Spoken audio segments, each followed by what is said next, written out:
The video that you're about to watch is an excerpt from a live webinar. If you enjoy the contents of this video, please like and subscribe. I'd love to hear your comments. Thanks for watching. Could one call the filter, okay, that area, that subtle inner landscape, angelic frequency in nature? And I would say, yes, absolutely. Good question. The way it looks to me is that one is the source of everything. So that infinite potential starts to rise up first in the very most delicate, most subtle level of creation. And we were all there. You and I, all of us were in that place where the one started to rise up into the subtlest level of expression, right? And when we went from the wholeness, the humming Om wholeness of one into the subtlest level of expression, all of a sudden there were differences. And the differences at first, when we rose into that layer of creation, we were like, dang, this is interesting. There are all these differences, you know, there's black and white and up and down. It's all these differences.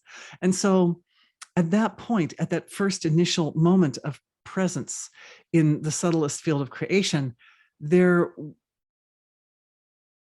our bodies were like made of light, and they hadn't completely fully integrated wholeness or totality in them.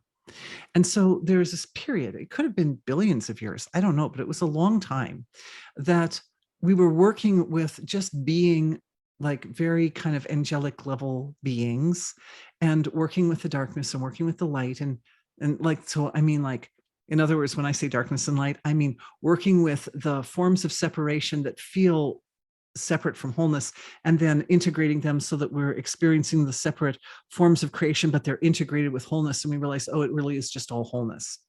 And there's a process that the soul goes through just at that first level of creation, the very first.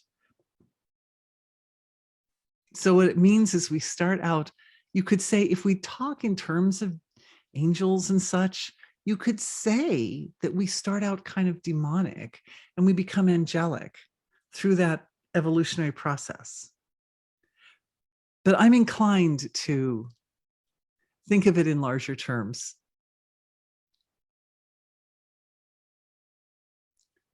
Once the soul has broken across the barrier from the absolute to the finest relative, and has gotten over the initial shock of, hey, wow, there are differences, and has moved into that space of, there are differences, yes, but it's really all one.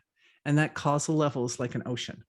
It's an ocean, a big ocean. And we navigate it from our human perspective by dividing it up into regions. And the regions create resonating spaces that allow that pure potential from the source of creation to get into the resonating space and to hum in specific frequencies that gives rise to specific laws of nature.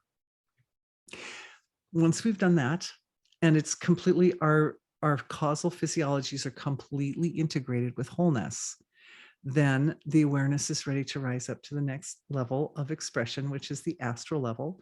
And I'm just giving these random names. I'm not so sure that it's like so linear exactly as I'm saying, and that there's actually strict dividing lines. It could be, it feels to me sometimes like it's more like a spectrum of more and more dense expression, but we move up to a level that we can deal with it comfortably. And again, we have to go through that process of integrating the more dense, the more defined physiology, integrating it with wholeness. But it's like tuning the strings of a violin. Anybody who's done that knows that you start on the low string, you start on the G string and you tune the G string. And then you go up to the next string, which is the D string. You start to tune the D string. But of course, when you tune the D string and you tighten it, it changes the tension on the neck of the violin, and on the bridge and all the parts. And so the G string goes out of tune. So then you have to go back and retune the G string again. So then you go back and retune the G string, you go back and kind of do fine tune on the D string, then you go up to the next string, which is the A string, you start tuning that, and of course that puts the D and the G out of tune again. So it goes like that for us too, that we've tuned up when we first emerge from the source of creation, we tune ourselves up. We're not taking into consideration all this physical, material, human-like experience. We're just tuning up the causal body, Just get in the causal body so that like that causal body knows itself to be one and it's functioning in such a way that wholeness is completely integrated. Then we go up to the next level. And right now I'm calling that the astral level. And that's the level where if we think of the causal body as kind of a little bit like static, because we've got regions of the causal body that can be defined. But at the astral level, the humming and the presence of the laws of nature start to move. And so at the astral level, we have this field of the web of life, and all the life force and the life forms in the web of life look like strings or snakes or filaments. You could say filaments of light, golden light. So we tune up at that level. But when we tune up at the astral level, then we have to go back and we have to recalibrate our causal body, because the causal body original tuning was more like a sketch, right? Because it didn't take into account the astral body and the astral level. So we tune up the astral body, we go back and we get like more fine tuning on the causal body, and then the awareness.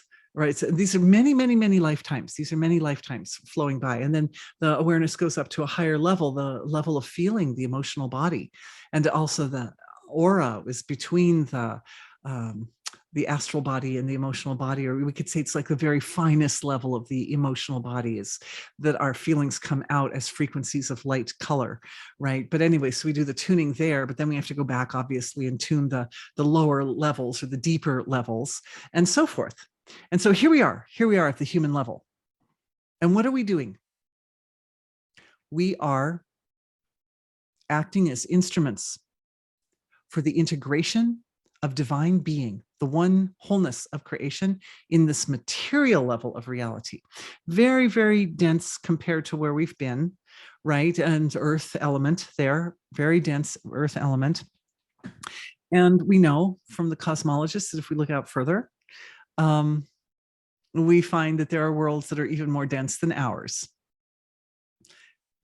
Regarding the angelic frequency, we don't lose touch with the causal level. That's where the angelic energies reside, that we call in the traditions of Earth, in the traditions of various religions and systems of spiritual thought, angels, and all sorts of archetypal forms like divine justice and divine truth, and the Hindu gods and the Greek gods. And I was talking with Malika the other day, and she said, oh, she realized that the Archangel Michael was actually, in Hinduism, was Indra. And it was like, oh, yes. As soon as she said it, it was like, oh, yes, right. The energy frequency is the same energy frequency. So it doesn't matter what religion, the truth is one, the wise know it by many names, right? So we've got these regions, commonly held regions. This is what the archetypes are. Also the planets. The planets are another form of ourself that we all hold in common, right? So those combinations of personality qualities that are possessed by the planets they represent various regions that are unique to us as humans on the earth, but not so much unique to any kind of humanoid person living in some other solar system.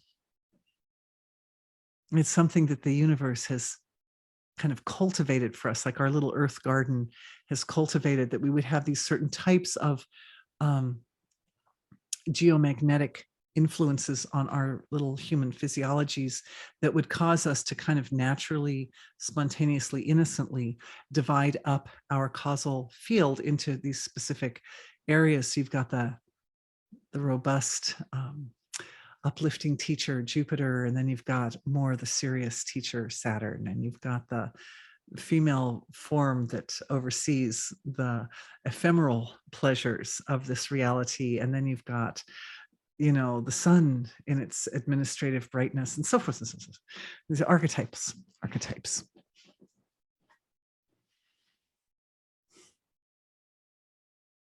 So when a person is dealing with dark demonic energies, they are dealing with areas of their own causal body that require a very big tuning. It requires being tuned up in a big way. And for whatever reason, as that soul was evolving up through the layers, that particular area didn't get fully, it didn't get sort of minor adjustments. The minor adjustments that needed to be made along the way didn't get made as well as they could. And so then the person comes into the human life and they're like, dang, that area really needs a lot of attention. It can be very uncomfortable, but once it's done, it's done. So that's the relief.